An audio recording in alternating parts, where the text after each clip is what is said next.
I'm excited to share this brief video presentation with you. I have gathered two colleagues here in the city of Louisville who wear multiple hats. They're both mental health professionals. And so what I want to begin with is just a simple question. Why is the topic of depression so taboo in the Black church? I think one of the reasons why depression is so taboo, or just mental health needs in general is so taboo, is because, you know, in our community, we are always taught to pray about everything. And, you know, that's one of the, like on the first page of my book, The Black Church and Mental Health, that's one of the first things that I tackle is the fact that, you know, I remember growing up, of course, in the Black church, and every issue that we had, whether it was financial, whether it, you know, whatever the issue was, our pastor always told us to pray about it. And it was almost like, you know, God's this genie in the bottle, and you shake them, and whatever your wishes or needs are, they're supposed to come true.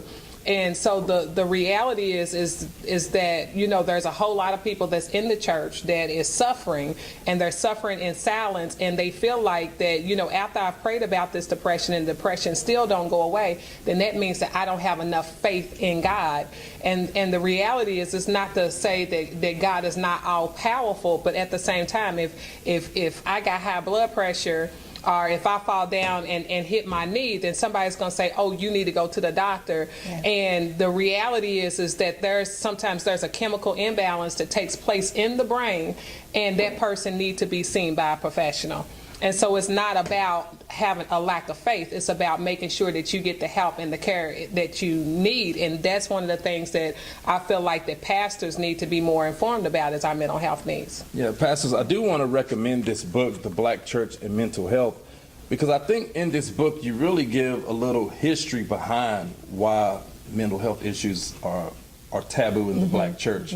Could you talk about some of your research there? So I think one of the things is that, for one, we're also dealing with, you know, the fact of what, you know, our communities say about, you know, mental health, as far as, you know, medication. If a person take a pill, then they taking, you know, a crazy pill. And so I think some of it have a lot to do with a lack of knowledge.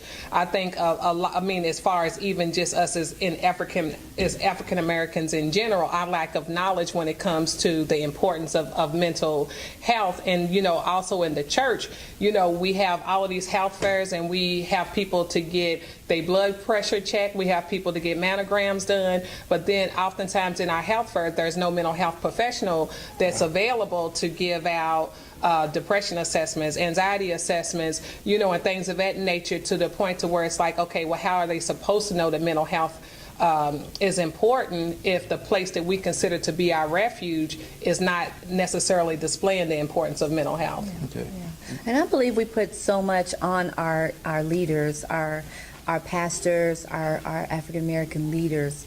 And when we put our pastors on a pedestal, you know, we put them up there, and sometimes up there to a place to where they feel like they cannot breathe out. Our leaders are always absorbing and taking information in. Our leaders deal with all the different traumas that happen within the congregation. You know, our pastors deal with death. They deal with domestic violence. They deal with the substance abuse issues. They deal with mama not being there, abandonment issues. They work in tangent with many agencies throughout the community, trying to make sure that their congregants don't get displaced.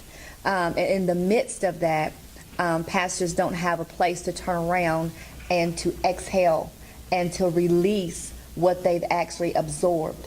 And I think over a period of time, constantly absorbing traumas and different issues that goes on with their congregants, and not being able to release that, has an impact on them. And because we're talking emotional impact, it may not be readily accessible for them to see that that's what's going on. But you know, there are some signs and symptoms and some things that we know that they can recognize. You know, a big thing is sleep disturbance. You know, not being able to sleep, or not being able. I've had pastors say, I can't turn it off.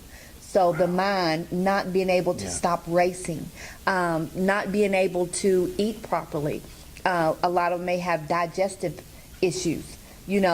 can't keep food down, or the food is starting to make me nauseated, or having aches and pains in the body, and there's no physical diagnosis that's available, but you know that you hurt.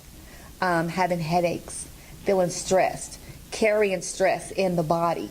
Those are some of the things that we know that a pastor can take a look at to see that I am really dealing with some issues here. It doesn't spell out depression, but it is spelling out depression in how I'm feeling. Okay. So just being able to understand that.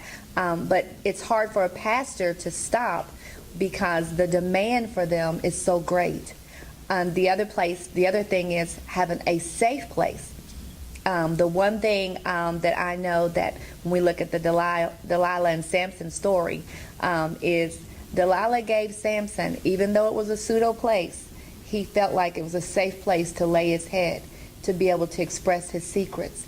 And so being able to allow pastors to have a safe place to lay their heads, that means my mind can rest and I can open up and exhale, breathe out, and not have to inhale all the time and take it in. That's a very, very helpful motif to kind of think about the Samson story in a therapeutic way. Mm-hmm. This is why you need mental health professionals in your church pastors. You need to be in conversation with them because there's just so much you can glean that can not only help you, but it can also strengthen your congregation. So let's go a little deeper into this, because what we want to do is we want clergy to have some opportunities for some real self-reflection. It's just the nature of the beast of ministry to stay busy. But I really want you to kind of help us to understand, what are the problems when you are masking some mental health and issues of depression by just trying to stay busy instead of addressing some things that's going wrong? I personally think that, when we're trying to mask, the reality is, of course, as a mental health professional, it shows up in our behavior. And sometimes things show up in our behavior that we might not actually see, but other people see and they feel the effects of it. Especially if you're talking about being irritable, or having violent episodes, just behaviors that are not good behaviors, if it makes sense, that can do a whole lot of harm to others. And so one of the things that I talk about, even in my book, is the fact that oftentimes pastors wear so many hats. You get what I'm saying? And I think that, members, pastors are running around with all of this weight on their shoulders, and they wearing all of these different hats. And it's like realizing that there is agency available for the pastor to be able to get the mental health needs that they have, and also there's agency available for my congregants.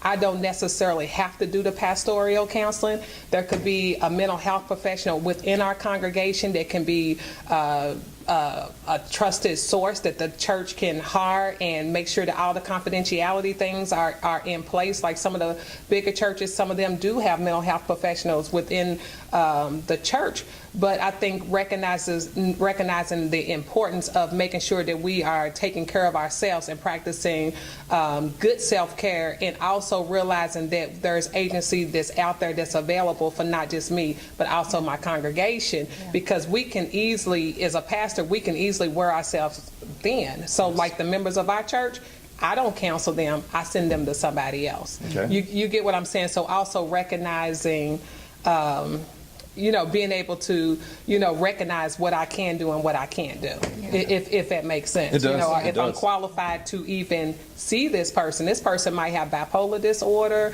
schizophrenia, borderline personality disorder, and then I'm trying to counsel this person, and they really outside of. Yeah. I think I agree. I agree with LaShonda about the pastor just taking on so much, and I believe that we try to keep ourselves busy so that we don't have to think about all the stuff that we have been hit with. So we try to keep ourselves busy so that we don't have to deal with it in real time, our own reality, and we become immune to it. It's almost like a numbing, and we go on what we call autopilot. to where we're constantly doing, Yeah. and not doing the things that are necessary to take care of ourselves. Some of the things that we know that as an outgrowth of that, and some of the high statistics reports that pastors get caught up in infidelity. Infidelity is one thing, drinking, gambling, because what happens is I get a chance to take off the super cape, and then I get a chance to be me.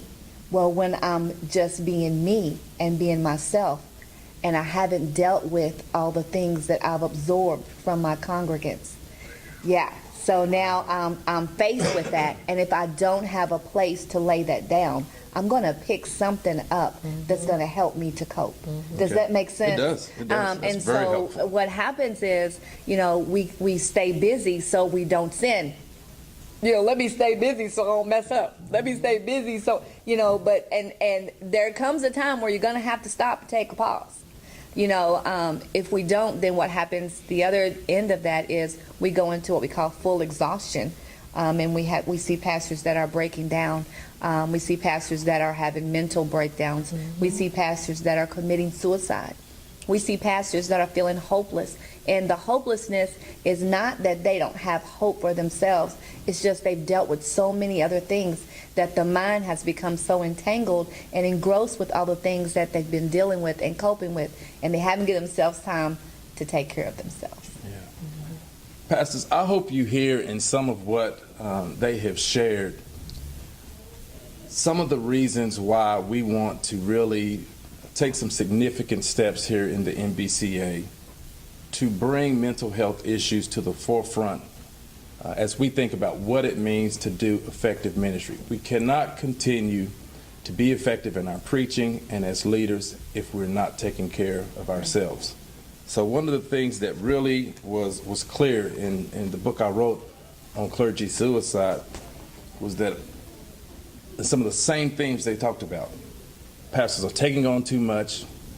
They're feeling that the whole issue of depression is taboo. They're not getting treatment. They're not taking their medication.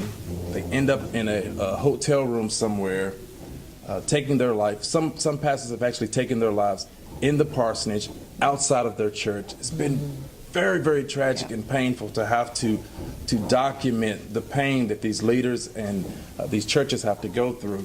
And so as we get ready to transition to a close for this segment, I would just like for you to just maybe take a minute and just kind of share any sort of concluding thoughts you would have for pastors to encourage them that it's okay to take care of themselves. It is not an indictment on your spirituality. It's not an indictment on your ministry. Sometimes it's just good stewardship. So if you can just conclude with a remark or two. I would just tell pastors that's watching this video that if you get the opportunity, please take just go on a sabbatical if you have to. Take a couple of days and just cut off the TV, cut off all the noise, cut off your telephone, and just take a couple of days to be able to, relax and have the opportunity to be able to spend with God. If life seems like it's throwing you punches and you just seem like you have the weight of the world on your shoulders, just know that it is okay for you to reach out and for you to talk to somebody. As a licensed marriage and family therapist, we accept insurance. We give you a confidential space, a non-judgmental space to where you should be able to actually come and actually feel comfortable being able to work out whatever issues it is that you face on a day-to-day basis. But we have to remember that we also have to make sure that we take care of ourselves the same way we are taking care of our flock. Yes, I agree. I'm in agreement. Yes. Yes, my sister. Yeah. There's 4 ways that I think that we need to take a look at that as pastors. One is to recognize there's physical, if it's something physical going on, what we call physical burnout or physical ailment. The other one will be emotional, taking a look at your emotions and really just become self-aware of how you're feeling. It's good to be able to say, it's one of my favorite pastors, he says, how you doing? He says, fine, fine, fine, fine, fine. And so, I've taken that because a lot of times that's what we say as pastors, fine, everything's fine, but emotionally everything may not. And then being able to check out your spirit. Where are you spiritually? Where is your spirit at? And then looking at your approach to work. So looking at your employment and where you are. Is it getting on your nerves? Have the people gotten on your nerves? Just be able to recognize some of those signs and symptoms and look at those 4 areas and evaluate those for yourself so that you can decide, like LaShonda said, being able to access the safe spaces to be able to get the help. Yeah. Well, thank you both for sharing with us today, and I hope that some of these reflections and insights will help you going forward. And remember that we're always here. We are your partner in ministry here at Simmons College of Kentucky. Bless you.